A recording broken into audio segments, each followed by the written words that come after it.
আসসালামু আলাইকুম। আমাদের সাথে হাজির হয়েছেন আবারও কারি মাওলানা মনোয়ার হোসেন। তার চ্যানেলে আপনাদের আরও একবার সুস্বাগতম।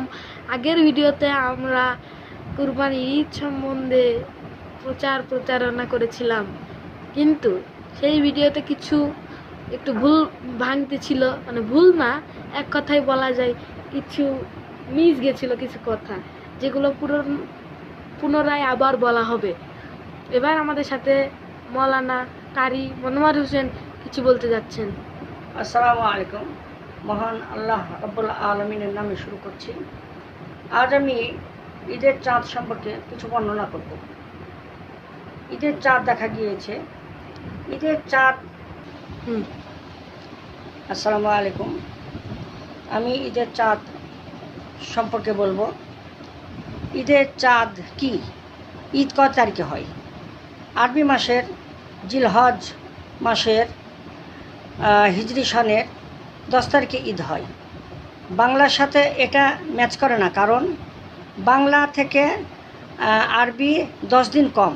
বাংলাতে 365 দিনে বছর হয়, আর আরবিতে 355 দিনে বছর হয়। এই জন্য আরবি মাস ঘুরতে থাকে চক্রান্তকারে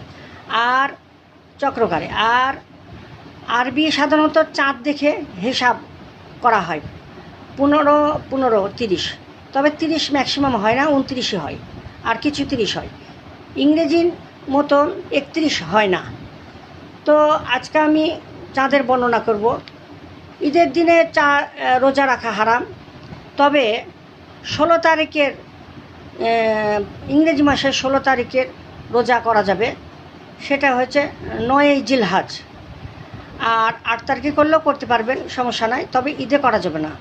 ঈদের 3টা রোজা করাই যাবে না, এটা আল্লাহ পাক হারাম ঘোষণা করেছে। এই 3 দিন আল্লাহর দরবারের দাওয়াত, সবাইকে আল্লাহ পাক দাওয়াত দিয়েছেন যে তোমরা আমার কাছে দাওয়াত গ্রহণ করো। সুবহানাল্লাহ, আল্লাহ সুবহানাহু ওয়া তাআলা কত নিয়ামত আমাদেরকে দান করেছে। আর একটা কথা, যে সুন্নত, এই চাঁদ মাসে কী কী সুন্নত? চাঁদের মাসে সুন্নত হচ্ছে 1 তারিখ থেকে, অর্থাৎ 8 তারিখ শুরু হয়েছে ইংরেজি মাসের 8 তারিখে। এই 8 তারিখে নখ চুল এগুলো হুজুর সাল্লাল্লাহু আলাইহি ওয়াসাল্লাম কাটতেন না। এটা একটা সুন্নত, বিরাট একটা বড় সুন্নত। এই জন্য আমরা এটা আমল করার চেষ্টা করব। তারপরে হুজুর সাল্লাল্লাহু আলাইহি ওয়াসাল্লাম নাম কি কুরবানি যখন দিতেন, তখন কিছু কিছু জিনিস খুব গুরুত্ব দিতেন। যেমন কুরবানিতে যদি কেউ চামড়া ছিলে দেয় বা জবাই করে দেয়, জবাই করলে সেই লোক টাকা নিতে পারবে। এটা পরিষ্কারভাবে বর্ণনা করা হয়েছে এবং সর্ব আলেম একমত হয়েছে যে হ্যাঁ, নিতে পারবে। তারপরে গরু ছিলা, গরু মাংস কাটা, এগুলোতেও তাদের পারিশ্রমিক প্রথম থেকেই মিটিয়ে নেবেন। এটা পরবর্তীতে গোস্ত দিয়ে দিবেন, এটা হবে না। এটা ম্যাক্সিমাম আমার আলেম সমাজরা এটাকে বাতিল ঘোষণা করেছি, কেননা প্রথম থেকেই মিটিয়ে নিতে হবে। 1000 হোক 500 হোক, মিটিয়ে নিতে হবে। আর আপনি যদি নিজে থেকে গোস্ত দিতে চান সেটা দিতে পারেন, কোনো সমস্যা নাই, কিন্তু পারিশ্রমিক মিটিয়ে নেবেন।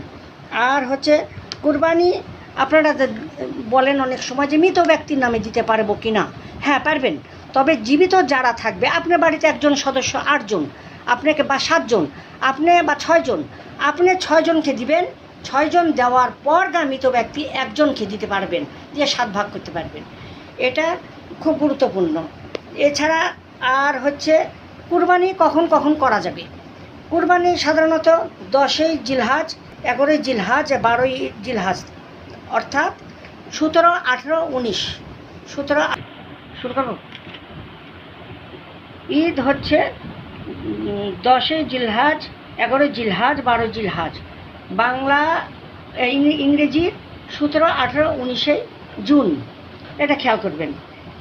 এখন কথা হচ্ছে টাকা কে দিবে। হ্যাঁ, টাকা আল্লাহ দিবে। তো আমি ছোট্ট একটা আমল শিখে দেবো, যেটাতে টাকা বাড়বে, কমবে না ইনশাআল্লাহ। আমরা যখন কারো কাছ থেকে বা বেতন বা বোনাস বা এটা সেটা যখন আমরা নিব, তখন বিসমিল্লাহির রহমানির রহিম বলে নিব।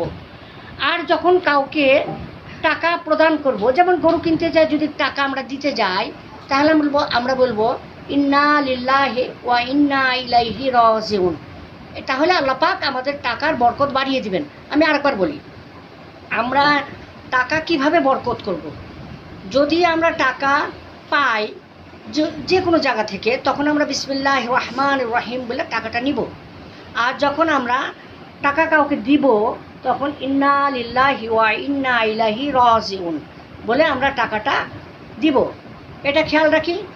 ইনশাআল্লাহ ঈদ মোবারক। আবারও নেক্সট চ্যানেলে দেখা হবে। আসসালামু আলাইকুম।